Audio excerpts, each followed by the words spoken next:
encourage cellular infrastructure development, investment in our city to supplement the rural areas around it. So access is critical. But then to the question, the other thing for a lot of building the trust in the internet is the transparency around how we see it, how it's used, be very clear with our community as to where we're investing or growing that with their dollars, so that they can have trust that it will be available for all. And you know, it used to start just at the library, but now it radiates out. So thank you very much. Thank you. And Councilmember Wong. Okay, thank you, everybody. And for Union City, we're not like the President and the Fremont, and we do not have a citywide and the internet. Because each city is different and the budget was concerned. But we do see the internet services for everybody. We need, what we did this way is, and we provide a certain kind of the internet for the homeless and for the low-income families, and they cannot afford it for the internet, and we provided them and laptop and also get a hotspot. So we'll make sure everybody can benefit and we don't want everybody behind. Of course, for the internet, we are wisely and to follow up and looking for the traffic. And everybody remember the September and 2019, Union City, we get a hard attack. And they rubbed off all the government data.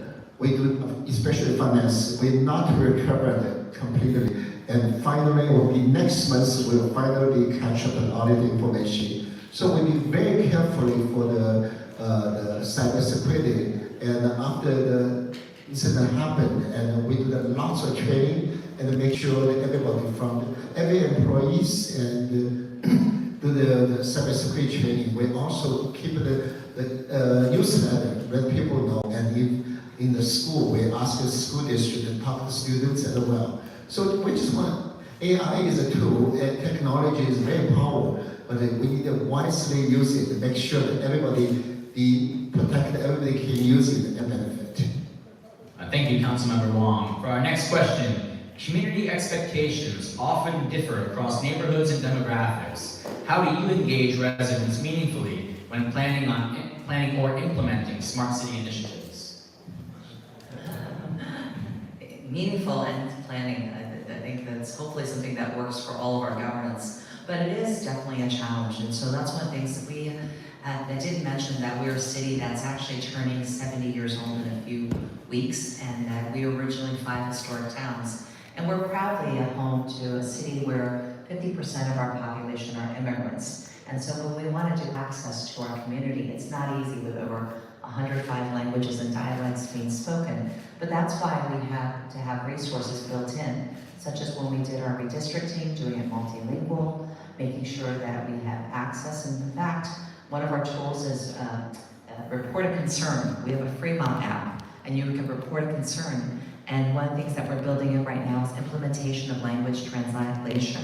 Because we found out during the pandemic, and we're trying to get people connected to access healthcare, having the challenges of having people to be able to reach that information. So having real-time translation, we have that also on our city website. And those tools are important. The other thing I heard earlier when we're talking about how do we build trust and engagement of different parts of the district, is even things like we're here today, this is a beautiful day in the Green Hills. We've encouraged people on the Green Challenge. We are one of the top, besides being the happiest city in the United States, we're also a green city. And we're green, but we also want to engage people in making that difference. I heard that from some of the previous panel talking about our students and education. So education doesn't mean that it stops just at K through 12. We have a school for the deaf, we have a school for the blind. We want to make sure it's handy accessible. We also want to make sure that they can look at best practices. That's kind of what we're doing here today, is we're learning from one another on how can we leverage, whether it's things like a couple years ago with National League of Cities, we have and I know Mayor Mahan couldn't make it today to join us, but we work across through our cities and our Alameda County Mayors Conference, Santa Clara, and also through the Conference of Mayors and National League of Cities to come up with best practices that engage our industry leaders, that engage one another to see how we can roll out. I mean, why not learn from someone else and not repeat the mistakes? But then for our students, you were talking about how do we get them so they become critical learners. I don't consider some of these things failures. We purposely have makerspace and hackathons at the library. I am a true nerd, so I do introduce a girl to engineering day. And I love the fact that we're encouraging people to try things. I think the only way we can learn, and we've talked about this, whether it's the incubation and what makes the secret sauce of Silicon Valley, is that ability to try things and innovate and to be able to share that knowledge with one another. And so that's a little bit of what we're doing here today, and I hope that we continue this conversation, because that's how we're going to build a better future. I'll just pick it up from there. Yeah, so the question is, the disconnect between expectations and reality as you invest in technology. So Pleasanton implemented an app called Mobile Citizen, similar to Ms. May mentioned, which is you can report a concern, a pothole or a tree down. And what we really quickly discovered is that people reported it, took a picture, and expected to see the truck show up in an hour to take care of the issue they just reported. And so our disconnect of expectation versus reality is something that happens all the time. And any of us in this room or online can identify that. And so what Pleasanton did is we started to implement, similar to your FedEx or UPS tracking, a tracking system. So people can go in and they can see the status of the item that they reported. So if there is a tree down and they snap a picture with their Mobile Citizen app, they can see it was acknowledged. They can see that it was certified, when we expected to get out there and address the issue, the physical issue, and then when it was closed and cleared. And that level of additional information is what our community members basically demanded, and we had overlooked initially by not realizing the gaps. As also mentioned, I'm just remembering now, I don't think we have a translation element on it. We don't have as many languages spoke or identified in Pleasanton, but that's something where I'm thinking to myself, we probably need to plot that out, because that's the way of the future.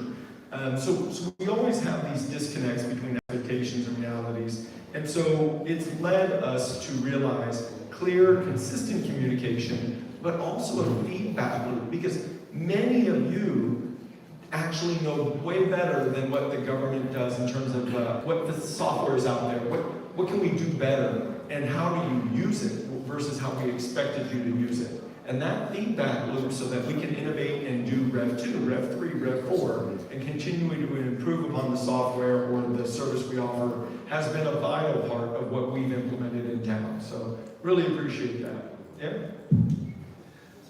And the people were expecting a lot, especially for Asian. They want it immediately, right now. And many times, unfortunately, we cannot. So that's why to try to provide the good system to more efficient to work, that's very important. I'm glad that Mayor Lily Mays mentioned, and national religious cities, we also have California religious cities, especially for national religious cities. And with all the city council and mayors and vendors, and we get together, we talk about how to implement the technology from the AI. And especially we have larger cities and small cities. Well, and we're the middle-sized cities, nobody cares. And we try to learn the information from the larger cities and the small cities, and learn from each other and see what is working for them, what is not, so help us a lot. And for the Union City, we did the closings. One is and for the language, we have the Union City is one of the most diverse cities, one of the most diverse cities in the Bay Area. We have so many languages. We have so many immigrants. I think immigrants more than 50% in our cities. So, and people need to report the information, and it's sometimes very difficult. So we're using different language. And also let people know our city's information. For example, we finish the meetings and we generate the minutes and the newsletter, different language newsletter. We're using the AI. We just make the English one and we'll translate the several quickly. So we encourage people and keep using. We're still in the pioneers, and the more we're using, the better will be. At the beginning, there are lots of things you need to upgrade, and and changing. So, and it's getting better now. And we're still in the pioneer the area. So, and we do that every 2 or 3 months. We looking back at how the improvement and getting people getting involved. So what else? And we try to using the AI tool, and we building the AI case and the real case, do the compare. For example, and we have some kind of, in the planning department, we have a permit and apply, and we have some kind of things. We also have a tracking system, see if we're adding the ticket, what is status now, in which department, and how long it's sitting in the one department. We can check in, and the customer can check in by themselves. So in this case, they help us see where we should be enhanced, build up. This is, and this is compared with the real case and the AI case. We're really helping you what kind of software we're using. Yeah. Thank you. And for our next topic, transparency is essential, yet innovation often moves faster than policy. How do you communicate risks, limitations, and safeguards to the public in a clear and responsible way? Mayor May. So a little bit what I've heard about from my fellow panelists today, whether it's our permitting systems that we've seen for Excella or our ticket tools and how they're out. Transparency is key. And I know that we've heard earlier today talking about how when we're adopting any technology, trust is such a key factor. And the gasoline, as some of the people were saying earlier today, I think it was my fellow mayor that said that, if we don't have that trust, you can't fuel the innovation adoption. So it's encouraging people to look at that results. We've utilized it for things like, for example, we had earlier this morning also some of the legislators that talked about it. And some of us are involved in cities in signing on letters and policies. But sometimes you wonder, if you sign it, does it just fall into a vacuum? So one of the things that I took on as a key area, which is very important, is that we have report outs. Everybody has council retreats, they have metrics and goals, but what happens with those? I mean, you can pledge whatever you want, but unless you actually take measurable actions that show accountability and results and the transparency of it, you don't get the trust that you need. So that's true with AI adoption and other technology. We've used it for things like on our website. I know Jeff just mentioned the minutes, and I think that giving people access, we didn't know during the pandemic that we'd have to find new ways to engage our public through Zoom or through other accessibility to the council. But also things like the reporting of the legislative policies, the reporting of the actions that are being taken when we have our retreat. A good example is, I think all of us share in Fremont and throughout the Bay Area in the United States, is homelessness. And so when we talked about, my city has a homelessness navigation center. And it's a very touchy subject on what we provide in terms of services. But when we deliver these things, I think it's important for us, it behooves us as a council to show, here's our 1-year report, here's our 2-year report, a 3-year report, here's where we spent our money, and here's where we have the results. And so people can see measurably what was adopted, what was taken into place, and what made the difference. And at the same time, we sometimes have to make the decision that if things are not working and building that trust and accountability, we step away from it. Because if it doesn't do the very job, I know Mayor Solomon talked about earlier about problem solving. Is it providing the solution that you were hoping for? And if it doesn't, we might have to reimagine and re-adopt or change it, or we step away from it. And so that's why I'm very excited. I know over the years, when I work with my fellow mayors, for example, out here in California, we also have natural disasters such as earthquakes and fires.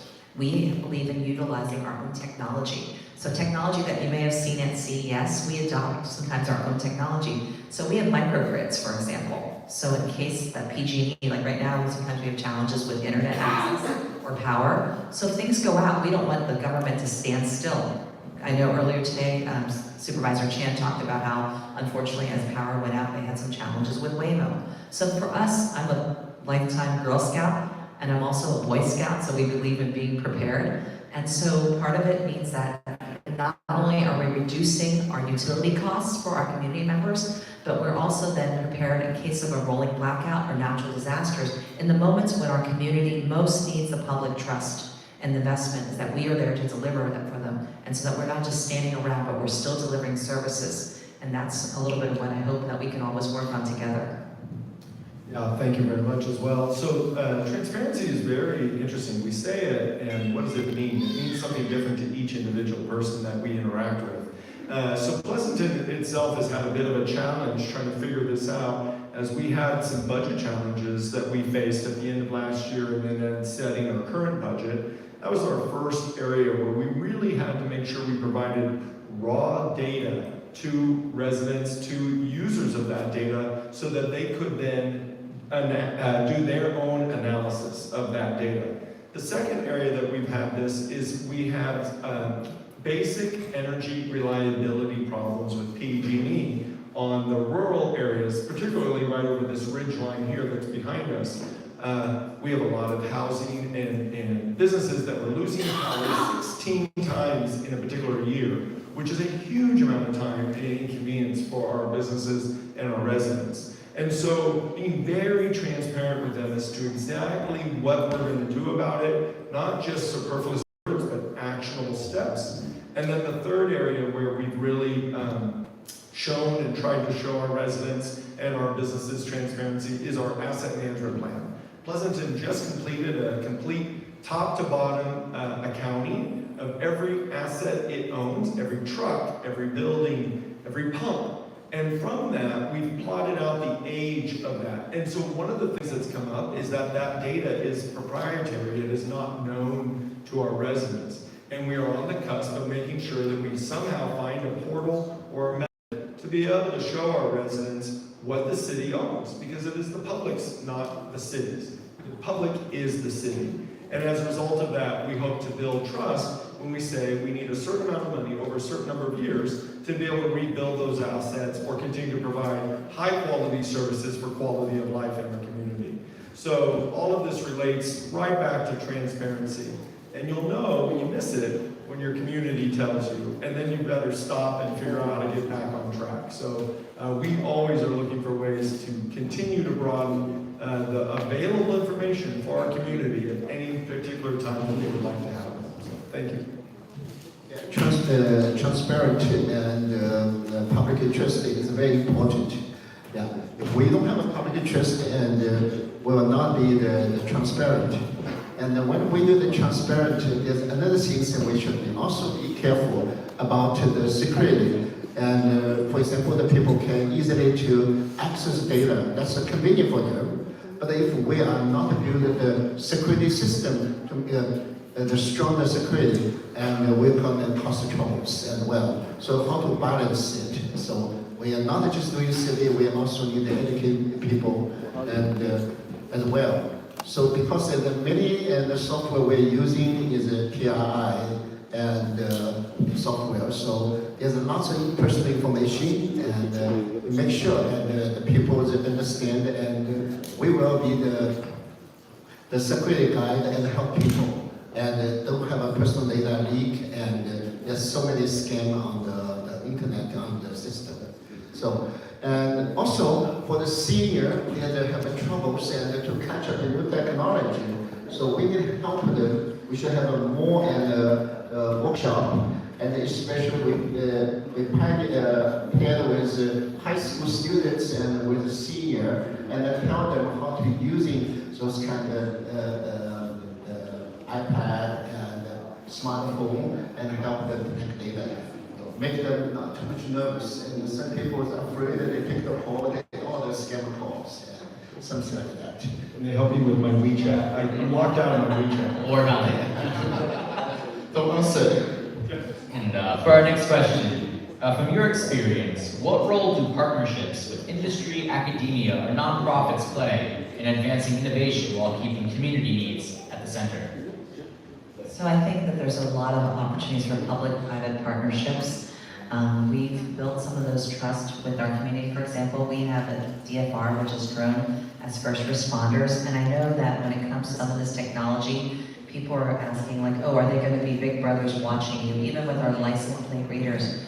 But when we're able to show reports on how we've been able to utilize the information responsibly, or how we're able to better respond. Fremont, for those who don't know, is one of the larger landmass cities in the Bay Area. It's the second largest by land size. And so when we're trying to respond to things like fire and natural disaster, as I mentioned, the ability to have a drone, because I'm sure many of you have sat in traffic, and to be able to get something there quicker, and to be able to utilize that to look at, okay, is there a propane tank in the back of the house? Or how can we better target and respond? Those are things. And then also, I think some of us have been plagued in the past with high-speed chases, or like, I guess, road shows, right? And so the ability to respond and to see when things are going to a different city or coming down a freeway, and then better yet to be able to respond and resolve those issues in a non-aggressive manner that couldn't hurt the rest of the community more than a high-speed chase. Those are some of the things that we look at. But finally, I think that when it comes to these public-private partnerships, I think working with academia, we have Ohlone College. I know up here they also have many different community colleges and our own schools or high schools. I'm really proud to see that we have, at the early age, spring into STEAM. We have hackathons.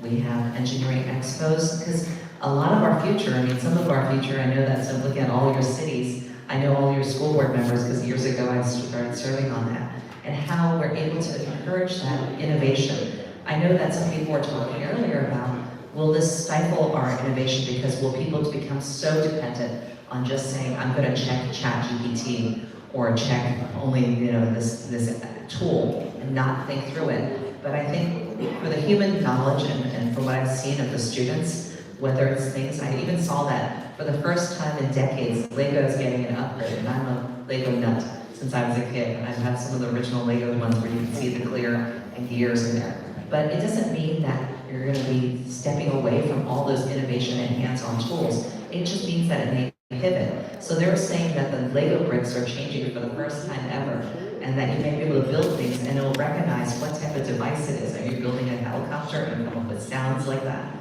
Or so there's ways to enhance it. And again, like I said, when it comes to public-private partnerships, we can work with our universities, we can build the workforce, and all of you who are here today or who are watching, I encourage you to work with us. Because when we want to be competitive in a global market, or we want to be able to ensure that our youth have internships or job, a lot of it comes from the fact that you're supporting us and you're building that pipeline. I mean, for me, when I was growing up, my dad was a scientist, and so I didn't know necessarily that I'd like to be in politics or in, I know one of my council members earlier talking about whether or not he should have been a doctor, which is somehow a common theme for a lot of Asians, or accountant, engineer. But to be able to explore these different careers, sometimes it's using the tools that you can see somebody and hear somebody, or meet a scientist. We do Dine with a Scientist. I've also done over the years speed mentoring, not speed dating, but speed mentoring, and having different students pop through and ask questions. Because it's one thing to hear, no offense to the parents that are here out here, to hear from your mom or dad, and I could be the mom and dad of some of the people out in the audience. But to be able to hear from someone else, it's a different perspective. And so I think that engages people. Yeah, thank you very much again. So the public-private partnership really does matter, as we all know, and it's because government moves slowly by design. And so what I find the strongest is when a private enterprise can bring us tools and innovation cutting edge and help us see why it may be the best way for us to move forward. I tried to describe it to another company, we're like on Windows, I think it was Windows 97. I think that's kind of, not really, I'm just saying the perspective of where the city's at. Windows 97 compared to the newest iOS or whatever you're on. And so government does move slowly, it innovates slowly. How does it upgrade to the current level you're at? And how do we know that the investment in that software is going to be something that the public is going to be acceptable with, that it will not just be obsolete in 3 years? We need a little longer runway, and that's probably our largest challenge. I'll go a little further, which is in the Pleasanton Unified School District, we have a robotics as well as a cybersecurity internship for our youth, for our high schoolers. So we have private companies that have partnered with the school district and provide these summer jobs to our juniors and seniors and younger classmen in the Pleasanton Unified School District. And that comes back and helps us all. It rises or raises the level of knowledge in that classroom. It's more hands-on and applicable learning, and that is just broadening the excitement for the future that I think we can continue to tap into. So when I look at AI, I'm a big supporter of the concepts of what it does. I actually think it will help us to live healthier lives, to have smarter, better designed streets, infrastructure, road, parking, for example, and be able to meet the needs and support humanity going forward. So again, the public-private partnerships really just kind of help us see what is out there and really help us to see a path. It doesn't mean we'll choose each of those, and I think that's where sometimes businesses can get a little frustrated that government does move slow, but have confidence because we are growing and we are changing, and from it, for example, in Pleasanton, we now accept plans electronically, as many of the cities do. We do a lot of the review electronically, and then we process and are able to expedite those out further. One last little bit I'll do is, in Pleasanton, we realized that we have a lot of life science companies. It's one of our targets, and that we want to grow that, maybe competing with some of my great friends up here. But as a result of that, we have updated all of our zoning in Pleasanton, what we call innovation-based businesses, because the physical space for that next generation of technology didn't really have an ability to get into Pleasanton as quickly as we would have preferred. So what we've done is we've really streamlined the permitting process, really targeted robotics, cybersecurity, life sciences, and some of these high-tech manufacturing, and really provided a streamlined permitting process so that they can reduce their time to getting up and running and getting innovative in Pleasanton. So we are adapting to the growing change, and it's exciting to see it. So thank you. Yeah, just like we mentioned, government is slow. Yes, it is. Most of the processing was slow, and and for me, I think this is the sort of adopted. We cannot let anything fail. When we adopt any changes, and we want to make sure we cover everything. And if we really understand what to be processing, we still can speed up. And I just want everybody patient. Lots of people come to me and because talking innovation, we have so many Chinese companies say, oh, we have this idea, we have this kind of software. I said, wait a minute, let's just slowly and to processing step by step. And I just want you to, those kind of innovations here, if you have any idea, still coming to talk to us, education us. So we will see what is good and want to make sure. And you will not expect the government to change everything overseas. There are two places very slow. When the government, when the bank system on this, they always want to make sure, because I'm working for the bank and the senior VP before, so I know exactly. I hate it, but that's the way. I want to make sure there's no fail. And regarding the public and the private companies, and I want you guys also can consider next generation. Next generation is our future. So if you guys can sponsor some schools and those kind of robotic and computers and any kind of innovation can help the community do that. And also, with universities and the Chamber of Commerce, we have the manufacturing day every year. We are talking to the manufacturer, open the door, give the high school students have a chance see the real technology, the companies, which encourage them to work more on the STEM and for the future. So if you guys have anything, we have a chance to reach out to you, be kind, and we need to support it. Thank you. Thank you. And to wrap up our panel, looking ahead, what leadership practice or governance approach is most critical for cities to maintain trust as technology becomes more embedded in everyday civic life? Sure. As we move forward together, I think one of the things that we've talked about, all of us have our unique perspectives and talents and solutions as a region. And I know this week they're having the mayor's conference, and I think some of you will be visiting my city. I'm not sure where, because I'm not on the council anymore. But this type of innovation is looking at solutions that can work across one another's cities and the region. Because one person may have the ability to have the innovation and the filing of the patents or the ideas, the ability to scale and to find resources to be able to do that. So sharing the values, looking at privacy concerns that we've talked about earlier today, engage openly. We want to make sure that we engage our community members, our public, one another, and I think that that's important. I jokingly said that even on the council, which I'm no longer on, but it's important. It's kind of like when you row a boat. If everybody's oar is going in a different direction, you just kind of spin. When I was younger, I used to row boats. So, but you want to have people so that you focus on the work that you're working together. And then you want to, as I said, protect privacy, measure results, and also, most importantly, put the people first. So let the people know that we are engaging you, that we want to make sure that you're participating in this conversation. We talked about, I know Jeff just talked about Manufacturing Day and tours. For people to imagine the next phase, whether it's talking to us as electeds, having town halls, or going out to manufacturers, and also these associations. The meeting that we're at today is a perfect example.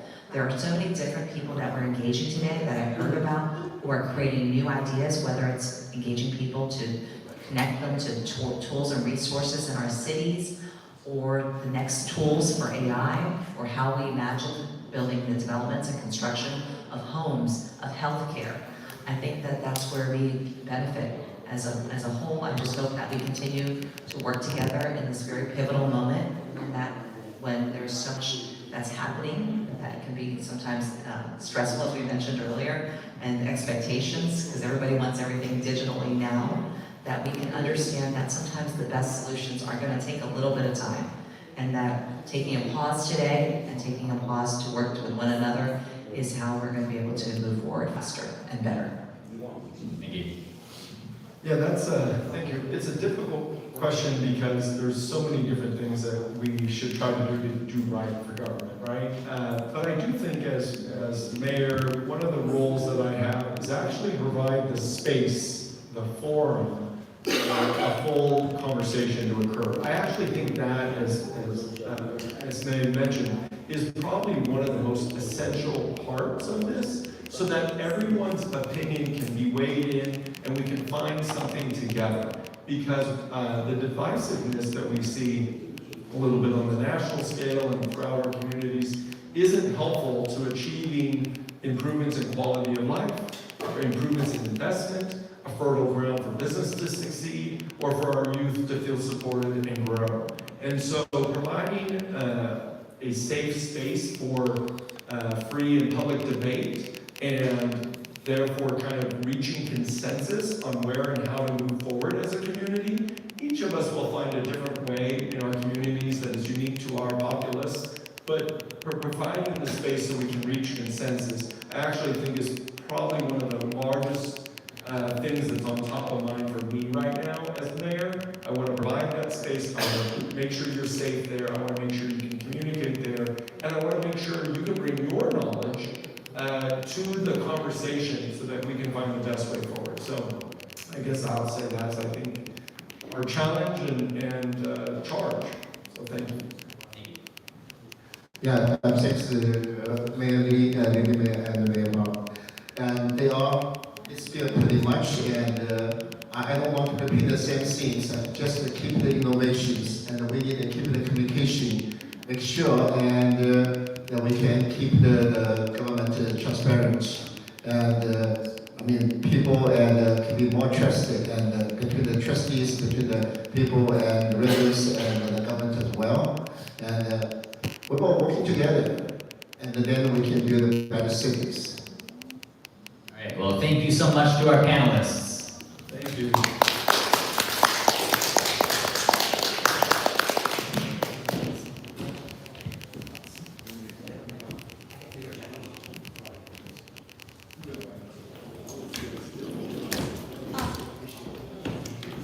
Well, thank you again for the great insights from our panelists. Oh, if you Sorry, don't mind, we Mayor may do a group picture. I wanted to go picture with us. Yes. Raymond, could you take a picture for us? Do you mind? Thank you so much. Actually, you should be in the Yeah, picture. everyone come out for one picture. Take use this phone for the picture. 对，good。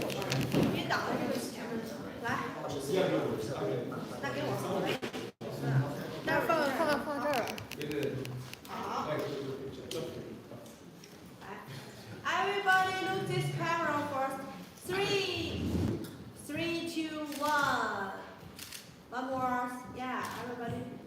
3, 2, 1. Okay. 这是谁的手机Yeah, there we go. That's one camera. ？3, 2, 1. Okay. Yeah.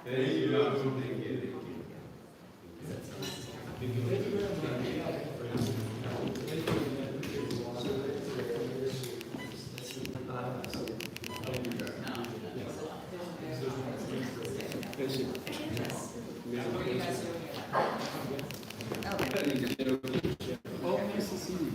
I've done it at all different buildings. Well, thank you again for the insights and appreciate the time. Next, we are moving on to our final session of the day, Building Smarter Cities, Innovation, Infrastructure, and Sustainability. As cities look toward the future, long-term success depends on how well innovation is integrated with resilient infrastructure and sustainable practices. This session brings an industry and technical perspective on how emerging solutions can support scalable, efficient, and environmentally responsible urban development. It is my pleasure to introduce our speakers. First, Mr. Gerald Green brings extensive experience in infrastructure, system thinking, and innovation-driven solutions that support sustainable urban environments. Joining him is Mr. Jonathan Wu, whose work focuses on advancing smart city technologies and integrating innovation into practical, real-world applications that enhance efficiency and long-term sustainability. Welcome to the stage. It requires Wi-Fi. Is that it? You see me? Oh, yeah. Okay, hold on, let me. Okay, ask Jack to enter this code. Hi, I'm the other John. I'll be hosting for this final session here. First, I would like to Mr. Green to introduce himself briefly, like your education background and the career background. Again, my name is Gerald Green. I am not, or have not been, an elected official. You've heard today mostly from elected officials as well as the industry experts.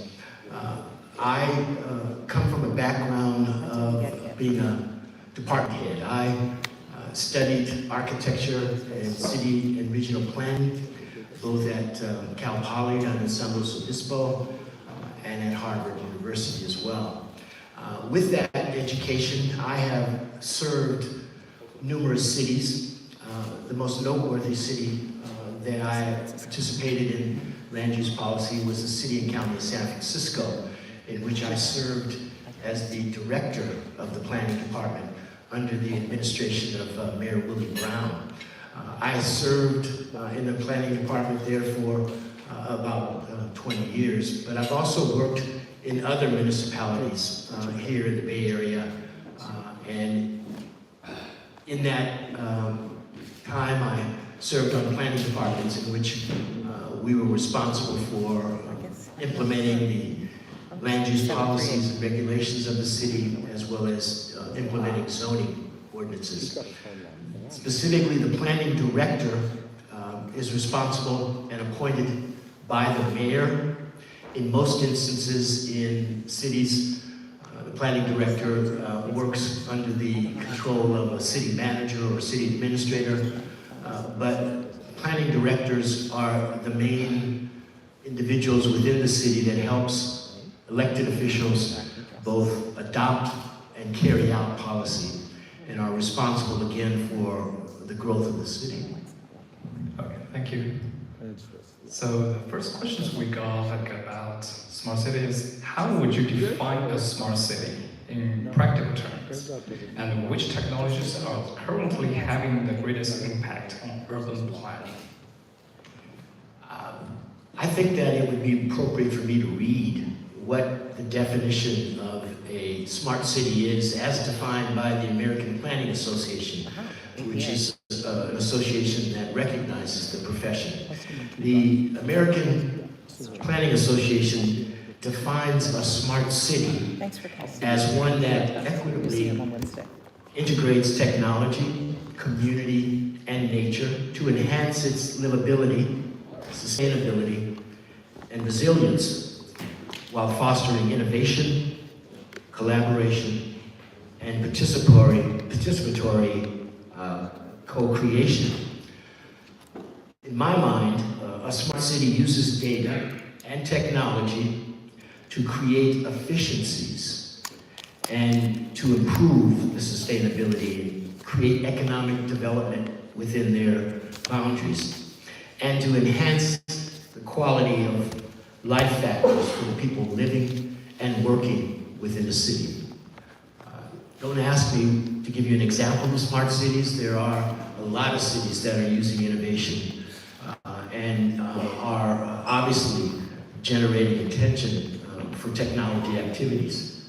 I think cities can take advantage of technology that, as I said, creates efficiencies for not only people who are in leadership positions, but also departments that actually carry out the policies and actions that are expected by the elected officials. Thank you. So next question is, how can data be used in improved city service, like in areas such as transportation and public safety? First of all, government does not understand technology. We don't have people who came up in the profession of technology. Those cities that seem to be advancing technology and specifically attracting it are cities that within their departments of the city manager's department or the city administrator's departments generally have experts in technology.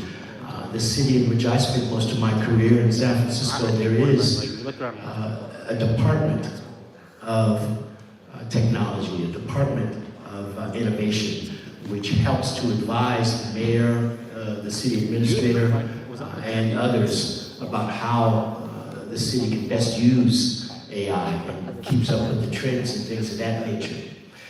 Let me remind you that the primary purpose of city government is to provide essential services. Police services for security, Department of Public Works to keep the streets clean and to manage the construction of the infrastructure. Cities are responsible for land use regulations. They're responsible for recreational and cultural activities. And so you have to remember also that there are three main participants in city government and in cities. First of all, there are the residents and businesses that exist and live in the city. And of course, there is the elected officials who lead the public and who ultimately carry out the actions that the public expects and demands. And then finally, there's a third part of the city, and that is the bureaucracy, the departments and the staff that work for the leadership and work in the agencies and departments that actually go out and do the work. And so the technologies, I think, that are going to be most used by cities in the future are going to be technologies that, first of all, allow greater access by the public, greater access and participation by businesses, whether they are large or small. And most importantly, in my position, in my perspective, AI and technology is going to be used within the departments to help them to be more efficient in carrying out their work and to be more responsive. In my opinion, I believe that cities themselves, because of the expense, because of the time that's involved, will not actually be creating AI. It will be third parties, individuals and companies who are out there creating these small startups and these small businesses that provide the data-driven collection and the data-driven analysis that can be directed towards some of the services and some of the expectations that people